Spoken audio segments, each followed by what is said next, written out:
कोणतीही उपासना आपल्याला विलक्षण अशा ऊर्जेनं भरून टाकते. आपल्याला ऊर्जावान बनवते, जेणेकरून आपण आपल्या गंतव्याकडं विशेष गतीनं प्रगती करावी. अश्विन शुद्ध प्रतिपदेपासून सुरू झालेलं कुलधर्म, कुलाचार आणि स्थानिक परंपरा यांना अनुसरून आपण आचरणात आणलेलं नवरात्रीचं विशेष पर्व आज पूर्णत्वाला पोहोचत आहे. आज विजयादशमीचा दसऱ्याचा दिवस आहे.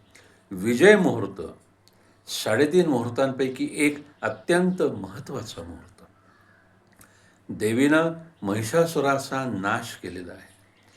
सकल समाजाला त्याच्या भयापासून मुक्त केलेलं आहे आणि भयमुक्त आणि आनंदी जीवन जगण्याकडे त्यांची वाटचाल सुरू झालेली आहे.